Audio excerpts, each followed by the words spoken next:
Your car guy here. Today we're going to do the rear brakes and rotors on your nice Subaru Outback. So we'll walk it step by step. First thing we're going to do, we're going to chock the tires so that the car won't roll away on us. Then we're going to jack it up, put jack stands underneath it, make sure that we are in a safe position. Then we can begin with removing the wheels and tires. Okay, so when jacking this car up, we were going to center the jack right up here on the pumpkin there, which you can see is kind of that round thing hanging down with the several bolts in it right in the middle. What that'll do is lift the car equally on both sides and allow us to put the jack stand so that we were only jacking it up one time. Here's what that looks like right under the pumpkin. Now my jack stands I'm placing right at the jacking point for the car that's on the rib. Now you'll notice I haven't lowered it down onto him yet, but there's a little arrow right there inside that shows you that that's the jack. Alright, first thing first, let's take off the wheel. These are going to be a 19mm. You can use your lug wrench. Because this is an all-wheel drive car, you could use your lug wrench even with it jacked up, or you could set the parking brake because we're doing the rear wheels. In my case, I have an electric impact that I'm going to use, and we'll zip this wheel off. Alright, so first things first, we'll want to remove the brake caliper, which has bolt on top, bolt at the bottom. We'll remove that, pry it up out of the way. And then we can remove this bracket here, and then we'll have access to remove this rotor. Now you'll notice in this rotor, there's some threaded holes here. These are jacking points that you'll put bolts in to help pull that rotor off. Now the park brake needs to be released. It's inside that rotor. It actually has, this part here acts as a brake drum for the parking brake. So make sure you have the brake released when you go to remove that. These are 14mm bolts to remove for the caliper. Alright, with the bolts removed, we can simply pull this out.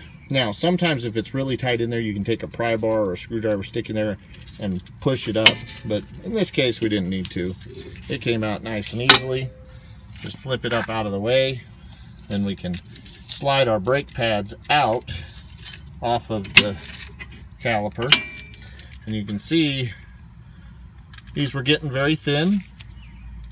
It was time to do them. It's not by any means too late to do them, but it is time for the brakes to be replaced. Okay, now if you need to replace the rotor, you need to take this bracket off. And there's two bolts. Now, you'll find they're tucked in tight here. So what you have is there's actually a hole in the bracket here. So you can reach a socket in to get to the bolt. And then down here at the bottom, the bolt's right here, and there is a hole right through the spindle housing here to get through to get to that lower bolt. So here you can see my ratchet running through the housing. These are also 14mm bolts that attach the bracket. And again, here we are on the lower one. Now on the lower one, you're just tucked behind the lower control arm, and you've got the sway bar right there. So it's a little bit tighter spot to work in, but really not too difficult to get to. A couple of things that'll make removing the drum a little easier. One, if you have a dead blow or a mallet, you can take and tap around the edge. This will help break free any rust and such. The other thing is, take some WD-40 or PB Blaster and spray in these threaded areas, and maybe a little bit around the wheel studs to get some of that lubricant back on the face where all this is going to be sticking together. That'll help make everything come apart a little bit easier. It'll also protect the threads on the bolts you're going to use to jack this off. And you know, because these are open holes, they've sat open, they've got some rust in them. You got to be careful or you can break these bolts off, and that lubricant in there will help make them go in a little bit nicer and keep everything right. So we'll very gently work these in and out. We don't want to cross thread them, but the threads in there are going to be a little dirty, and so we've got to be very careful about that. As you're tightening these bolts in, you just want to go nice even pressure. Turn this one a few turns, then that one a few turns, and you'll see it start to push the drum off. If it gets too tight, stop, maybe tap it with the hammer gently to help break things loose and let it come apart. But you'll just slowly work these in and it'll push that rotor off. Here you can see the brake motor removed. You see I've got those bolts running through. That's what I use to break it free, get it up off of there. Now I'm going to install new brake rotors. So we'll get that taken care of. And you can see here's your parking brake assembly. That's a good time to inspect it if needed. Put on new brake shoes. They still have a lot of life, believe it or not. Even though they look thin, the parking brake doesn't need a lot of shoe. It's not getting used regularly unless you decide to drive with the parking brake on, and then you're just going to burn the brake shoes right up, and then you'll need to put new ones on. Okay, looking at our new brake rotor, it's nice and clean and shiny, but what you'll notice is there's a little bit of an oily film all over the rotor and also inside here. That oily film is to keep it from rusting while it's sitting on the shelf and protect it. But what you need to do before you install it is you need to remove that oily film from all of the areas that the brake pads are going to contact. So around the brake rotor, in this area here, front and back, and then also inside this drum area for the parking brake. If you don't remove it, you risk glazing the rotors and having some noise and some other issues, and them not working as well right away because that oil is not meant to be on the brakes. So you just need to get some brake clean and spray those areas just to get that oil off. It'll self-dry, and then you can install it and you'll be in good shape. With the brake rotor back just slid on, now we can just simply slide this brake mounting bracket, the caliper mounting bracket, back in. We'll put our bolts back in here, tighten them up, and then we can put our new brake pads on, and we'll need to compress our caliper, which means push this piston back in, which you can use just a C-clamp or something along those lines to do that, and we can put our caliper on. So I'm going to go ahead and put these two bolts in here, and remember I'm going through the holes that are provided to get to their access, and we'll get it buttoned up. Okay, after we've tightened that up, the bracket, we just slide our brake pads in. There's little ears that go in these grooves, and you just slide them right into place. Make sure they're good.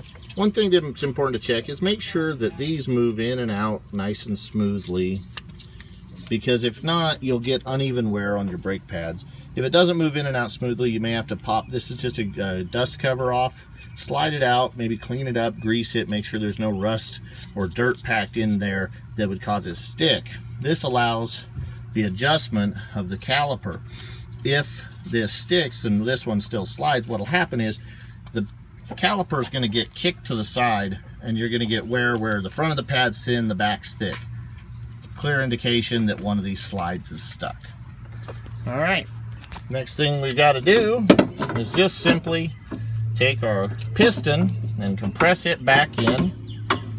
And for this, I'm going to grab my C-clamp and I'll press that piston back into the bottom, which is going to shove it from here back down to here, and then we'll be able to put it on and put our bolts back in. All right, I've set this up where you can see it.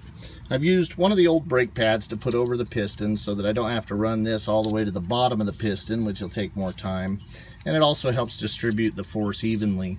Then I'm going off of the bolt that actually brings the brake line in. I don't want to go behind it because I don't want to crush the brake line. It kind of sticks up a little bit.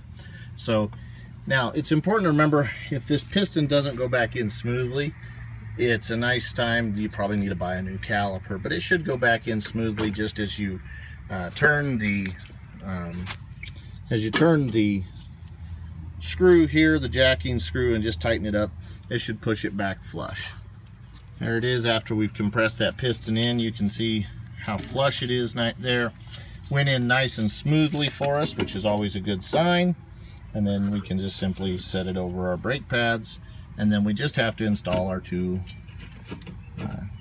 caliper mounting bolts, and then put our wheel back on and torque it back to specs. All right, everything's snugged up. We'll just put our wheel back on and then repeat on the other side. One thing to remember, after you get done doing the brakes, before you drive the vehicle, get in and pump the brake pedal until you feel it get hard.